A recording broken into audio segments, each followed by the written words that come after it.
Hello, English learners, and welcome back to English Pod. My name is Marco. And I'm Erica. How are you, Erica? Marco, I'm doing really well today. You excited? We've got a great lesson for everyone. Yes, we have a really common situation where we're going to use real English, right? Yep, everyday English, English that people really use. And that's what we want you to learn. What are we talking about today specifically? Today we have a really common situation that is a little bit embarrassing. All right, an embarrassing situation. So let's listen to the dialogue for the first time, and it's going to be kind of fast. Yeah, but don't worry if you don't understand everything, because after 10 minutes, you'll understand everything. Perfect. All right, let's listen.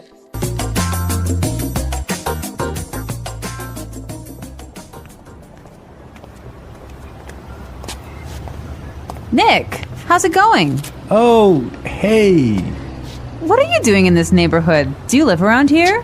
Actually, my office is right around the corner.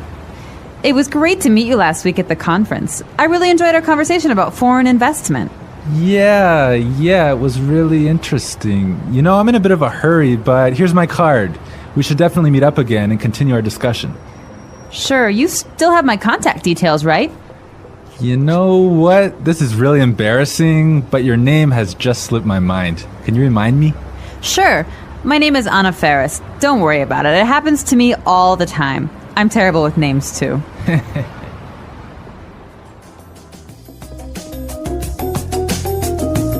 Wow, Nick forgot her name.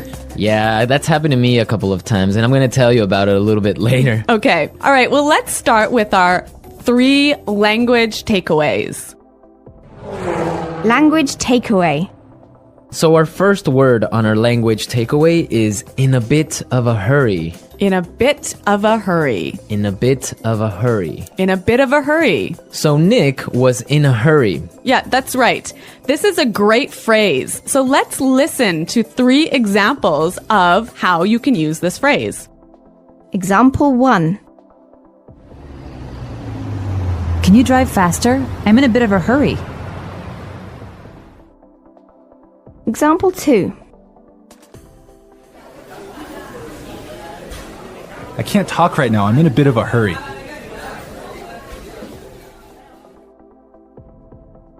Example 3. I'm in a bit of a hurry, so I'll check these files later. Okay, so it's clear now. Basically, it means that you don't have time. You're moving really quickly. Okay, perfect. Now let's look at our second language takeaway word, and it's contact details. Contact details. Contact details. Contact details. So what are your contact details? Basically, this is the information you can find on your business card. All right, so we have like our name, our telephone number, Your email address, perhaps your mobile phone number. so all the useful information so people can get in touch with you. Yep, so people can phone you or email you. Okay, so contact details. Great. Okay, so our third word is slipped my mind. Slipped my mind. Slipped my mind. Slipped my mind. So this is a funny phrase. It's kind of strange, right? Yeah, slipped my mind. It sounds very weird. Exactly. Okay, so now we're going to listen to 2 examples of this phrase. Try and see if you can figure out what it means. Example 1. I'm sorry I forgot to respond to your email. It just slipped my mind. Example 2. Don't you know what day it is today? Oh, it's your birthday. It completely slipped my mind. So slipped my mind is like, I forgot. You forgot something. So, Accidentally. right. Okay, great. Now it's time for putting it together. Putting it together. All right, Erica, why don't you tell our listeners what putting it together is? Well, putting it together helps you put language together. It helps you be more fluent by knowing how words fit together. Great, so let's look at our first phrase today, and it's around here. Around here. Around here. Around here. So this is like close by. Close right? by, right. Yeah. I can say, for example, is there a bank around here? Yeah. So that's, is there a bank close to here? Exactly. Now, this phrase around here, we can change it a little bit and it means something a little bit different. Right. I could say, Marco, there's a great restaurant right around the corner. Right. And that would mean there is a great restaurant on the other street. Yep. Or around the corner. Yep. Great. Or we have another example. We can say around there. Around there. Right. So for example, I can say Los Angeles is a great city. I used to live around there. So you used to live near Los Angeles. Exactly. All right. It's a really good phrase and it's really common. Yeah. Now our next phrase and putting it together is terrible with. Terrible with. Terrible with. Terrible with. So we have a couple of examples that will show you how this phrase works. Example 1. You're terrible with numbers. You can't even remember your own telephone number. Example 2. I'm terrible with directions. I'm always getting lost. Example 3. I'm terrible with faces. I can never remember what people look like. Wow, I understand that. I'm also terrible with numbers. I can barely add 2 plus 2. Well, yeah, I guess not everyone is a numbers person. Yeah. I'm terrible with faces. I sometimes forget what people look like. Really? Yeah. Uh-oh. So I think it's time now for us to listen to our dialogue a second time. Okay, this time the dialogue will be a little bit slower. Right. So try and listen for some of the words we've just talked about. Nick, how's it going? Oh, hey. What are you doing in this neighborhood? Do you live around here? Actually, my office is right around the corner. It was great to meet you last week at the conference. I really enjoyed our conversation about foreign investment. Yeah, it was really interesting. You know, I'm in a bit of a hurry, but here's my card. We should definitely meet up again and continue our discussion. Sure. You still have my contact details, right? You know what? This is really embarrassing, but your name has just slipped my mind. Can you remind me? Sure. My name is Anna Ferris. Don't worry about it. It happens to me all the time. I'm terrible with names too. So it's more clear now. You can understand a lot better, right? Yeah, that's true. Great. So now it's time for us to take a look at Fluency Builder. Fluency Builder. So with Fluency Builder, we take some very simple phrases and show you how you can be more fluent or how you can, Sound more native. yeah. Great. In the beginning of the dialogue, Anna said, Nick, how's it going? Yeah, this is a great phrase. It sounds really, really natural. You know, sometimes I hear students say, how are you? Or how are you doing? Those are 2 great phrases, but this one sounds really, really natural. It just sounds more casual. Yeah, let's listen again to that phrase from the dialogue. How's it going? How's it going? Great. So next time that you find a friend on the street, you can just say, hey, how's it going? Yeah. So Marco, have you ever forgotten someone's name? Yeah, it's happened to me a couple of times. And actually, the most embarrassing situation was that I forgot a family member's name. No, a Yeah. family member's name. We had like a family reunion and there were a lot of aunts and uncles and cousins that I hadn't seen in a while, and I just forgot one of my uncle's names, and I was... Uh-oh, that's pretty embarrassing. Yeah, So what did you do?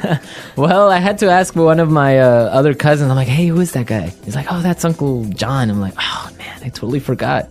Yeah, so it was really embarrassing because I didn't know what to call him, so I just called him Uncle because I didn't know his name. Hi, Uncle. Yeah. Oh, yeah. So when that happens to me, when I'm in a business setting, sometimes what I do is I ask for someone's card.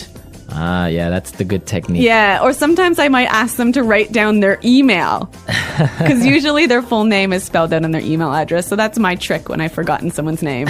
That's a good trick, and I guess a lot of our listeners can take your advice on that.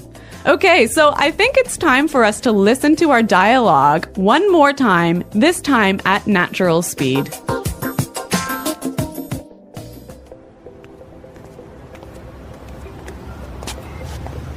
Nick, how's it going? Oh, hey. What are you doing in this neighborhood? Do you live around here? Actually, my office is right around the corner. It was great to meet you last week at the conference. I really enjoyed our conversation about foreign investment. Yeah, it was really interesting. You know, I'm in a bit of a hurry, but here's my card. We should definitely meet up again and continue our discussion. Sure, you still have my contact details, right? You know what? This is really embarrassing, but your name has just slipped my mind. Can you remind me? Sure. My name is Anna Ferris. Don't worry about it. It happens to me all the time. I'm terrible with names, too. Well, I hope that you've all enjoyed our lesson for today. And remember to check out our website at englishpod.com, where you can find a lot of other resources and you can leave all your questions and comments. Yeah, Marco and I are always on the site, so we're happy to answer all of your questions. Exactly. So now it's time for us to say goodbye. Bye.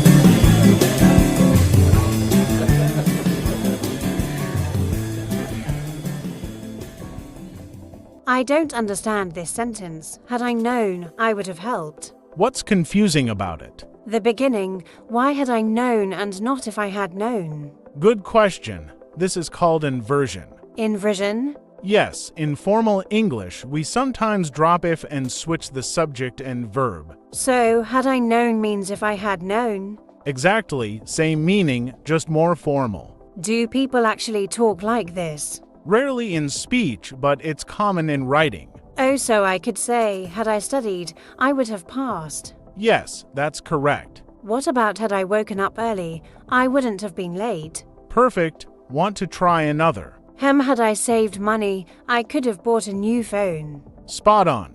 You're getting it. Wait, can I use this with all conditionals? No, only the third conditional when talking about the past. So I can't say, had I be rich, I buy a car. Right, that's incorrect. Let me guess, had I been rich, I would have bought a car. Exactly. Okay, I think I get it, but it still feels weird to say. That's normal.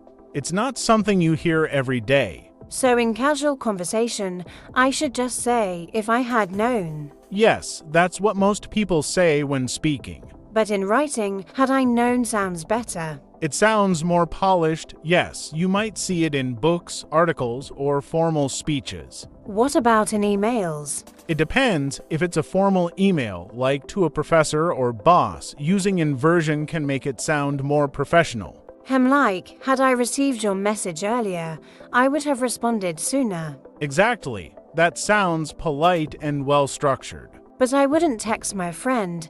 Had I seen your call, I would have answered, right? Right. That would sound way too formal for a casual chat. Got it. So, let me try another one. Had I known the test was today, I would have studied. Perfect. Had I left home earlier, I wouldn't have missed the bus. Yes, you're getting really good at this. Thanks, but wait, can I use had he, had she, had they, too? Absolutely. Any subject works. So, had she practiced more, she would have won the competition? That's perfect. What about negative sentences? Good question. You just keep the structure the same. Let me try. Had I not been tired, I would have stayed longer. Yes, that's exactly how you do it. Had he not forgotten his wallet, he could have paid.